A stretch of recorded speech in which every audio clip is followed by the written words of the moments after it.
ఒకానొక సమయంలో ఒక మంచి సాక్ష్యం తల్లిగారు చెప్తూ ఉన్నారు. ఏంటంటే ఆ తల్లిగారికి కుమార్తెకి తల్లిగారు చెప్తూ ఉండేవారట, అయ్యా నేను చూస్తే భర్తను కోల్పోయి ఉన్నాను. నేను ఒక విధంగా చెప్పాలంటే తండ్రిని కోల్పోయి మీరున్నారు.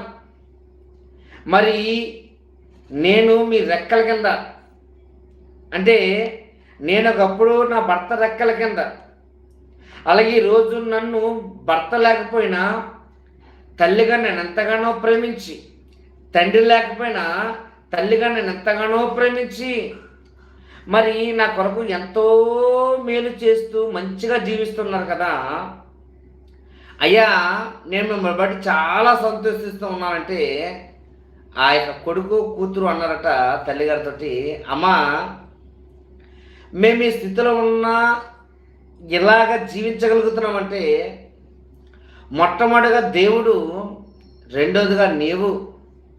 ఎందుకంటే దేవుడి కృప మనకు తోడుగా ఉంది కాబట్టి, దేవుని సన్నిధిలో దేవుని వాక్యాన్ని వింటూ ఉన్నప్పుడు ఆ దేవుని వాక్యం మన హృదయంలో నింపబడి ప్రతిరోజు స్థుతులు చెల్లిస్తూ దేవునికి ప్రార్థనలు వేడుకుంటూ దేవుని మొరపెడుతూ మా జీవితం ముందు కొనసాగిస్తూ వచ్చాం. అలాగే నువ్వు మాకు ఏ మంచి మాటలు నేర్పించావో, ఏ మంచిగా జీవితం నేర్పిస్తూ వచ్చావో అలాగే మంచిగా జీవిస్తూ మేము ముందుకు కొనసాగాము. మాదేముందమ్మా ఈరోజు ఎలా ఉంటాడు, కేవలం దేవుని బట్టి నిన్ను బట్టి మేము ఈరోజు సంతోషిస్తున్నామని కొడుకు కూతురు కూడా ఒక మంచి సాక్ష్యం తల్లి కొరకు ఇచ్చారట. చూడండి పిల్లరా, ఆ తల్లి యొక్క హృదయం ఎంతో